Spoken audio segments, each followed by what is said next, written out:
Hello everyone. Today, welcome back to my channel. Today I will talk about business and digital transformation. At first glance, talk about that. I thought more.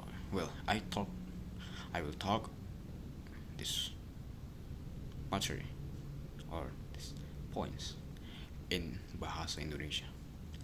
Okay, let's start. Let's start. Business and then kebiasaan ya sebenarnya. Business dan transformasi digital merupakan dua konsep penting yang sangat berpengaruh dalam bisnis modern. Memahami keduanya itu bantu organisasi bekerja efisien dan kompetitif ya pastinya. Bisnis itu adalah semua aktivitas bisnis yang melakukan penggunaan teknologi, internet,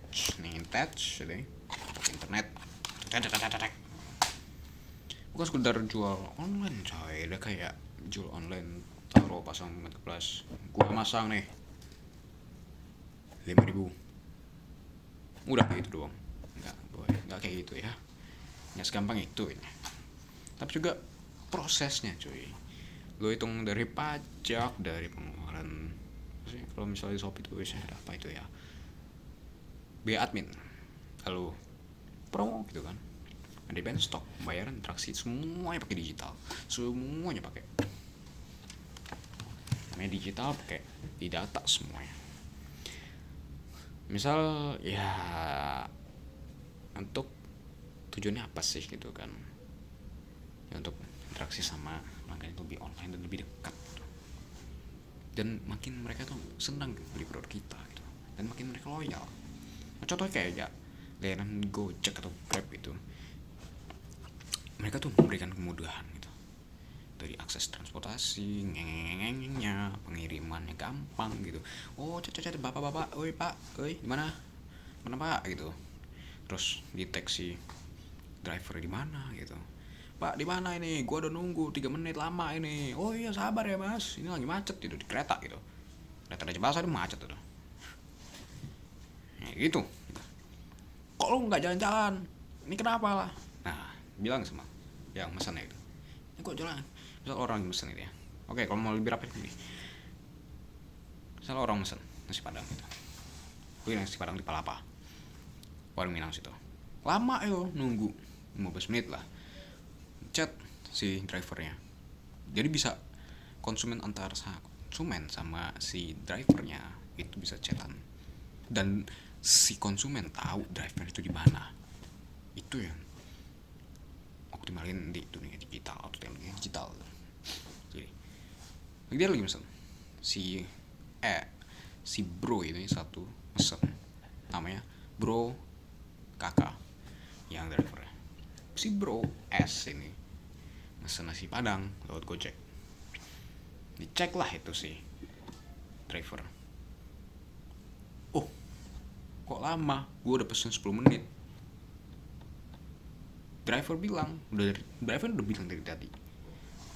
Oke, ngechat.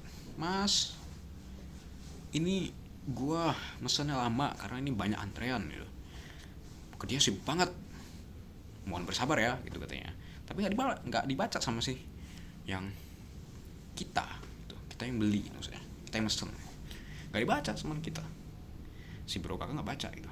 Dia lagi mandi, lagi berak, dia coli, lagi ngapain, serah dia gitu. Pokoknya dia nggak baca itu. Terus dia marah-marah, loh kok lama banget gitu. Cek lah HP-nya. Oh, driver kok masih lama. Masih chat, buka. Oi mas, dia tambah mikir loh. Nggak dibaca sama dia sama sekali. Mas kok lama ya? Jawab sama dia. Ya lama mas, mohon bersabar ya. Ini soalnya para pekerjanya lagi sibuk. Dan mereka tuh juga lagi sibuk banget, hektik banget. Jadi kita tuh dapat giliran tuh yang agak akhiran gitu.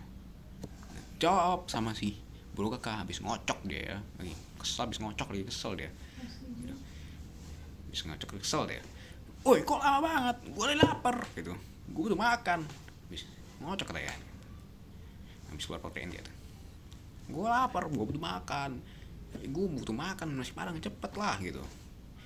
Ya terus balas, Ya sabar ya mas, ntar gue batalin kalau nggak lu, rugi lo. Sabar gitu lah, sabar ya mas, ntar lagi kok udah mau selesai gitu. Oke katanya.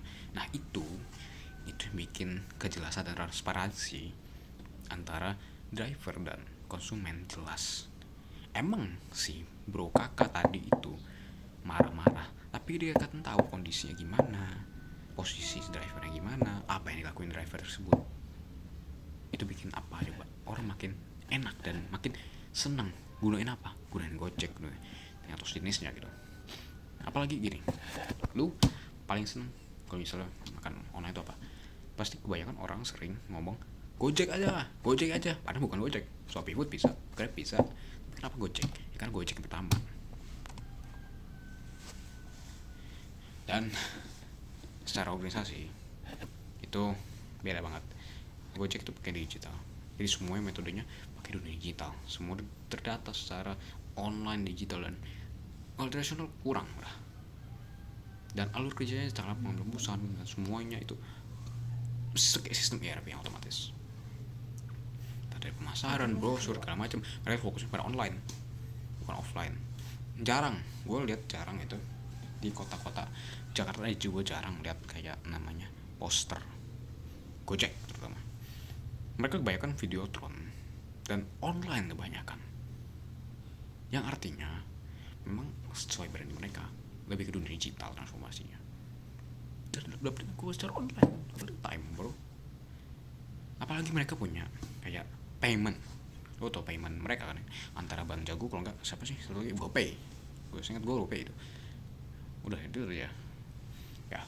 GoPay dan Bank Jago, makin orang makin enak aksesnya, makin juga gampang mereka untuk dapetin data-datanya gitu. Jadi itu timbal balik yang mantap gitu. Dan 24 jam cuy. Sementara offline gak bisa 24 jam. Itu yang bikin mereka sustain. Makanya sih perubahan dan transformasi digital ini pengaruhnya sangat positif bagi seluruh perusahaan, seluruh manusia, masyarakat lah intinya. Karena dia bisa membawa kemajuan, bikin akses mudah, bikin ngapa-ngapain enak, real time ada, akses juga gampang. Aksesnya nggak perlu lu harus datang ke kocok-kocok gitu, kocok-kocok ke ini apa, ke toko.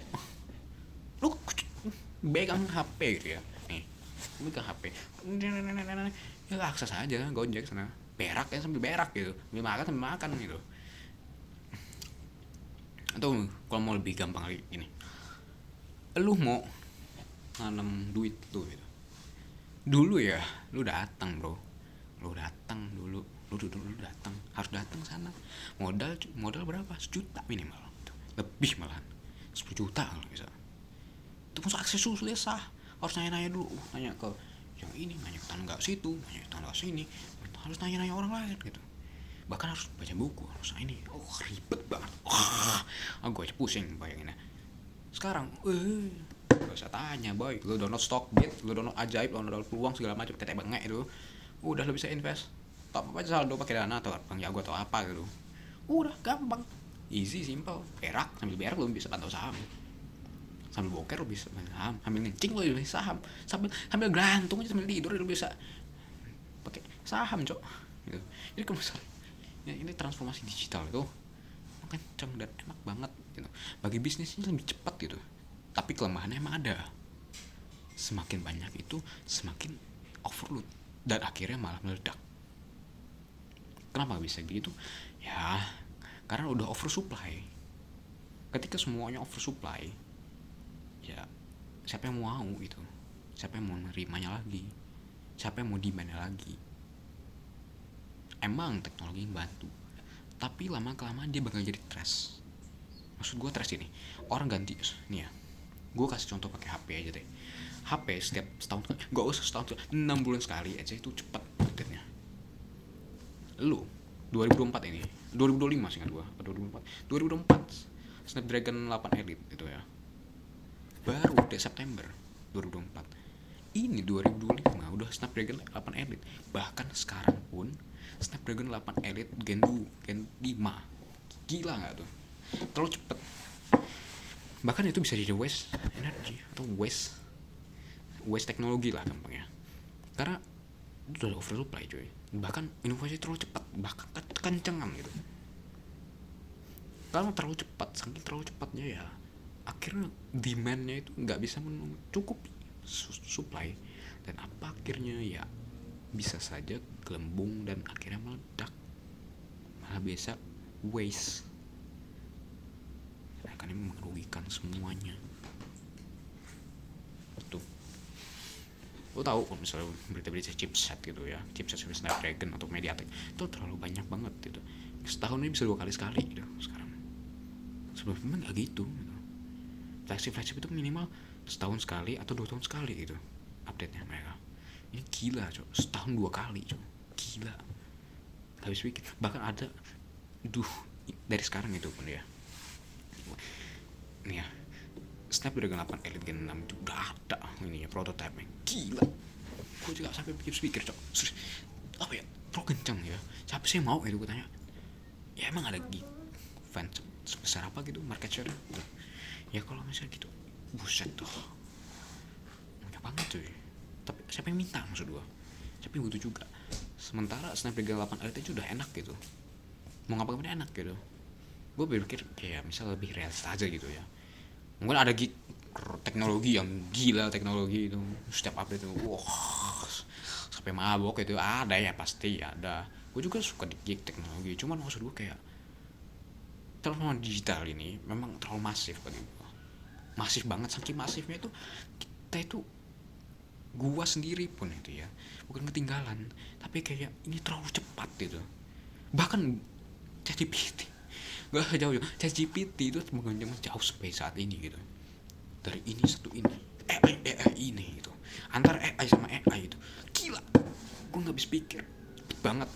Atau kalau mau lebih gampang lagi ya, dari chipset gitu ya, lu lu lu lihat AI-nya ini bro, AI-nya ini yang video. Nah, itu video setahun lalu jelek banget, burik banget, tolol banget itu. Gue nggak tahan liatnya. Yang apa? Yang kucingannya nyam atau yang kacau lah pokoknya. Sekarang gila lo lihat coy, lihat YouTube atau Facebook.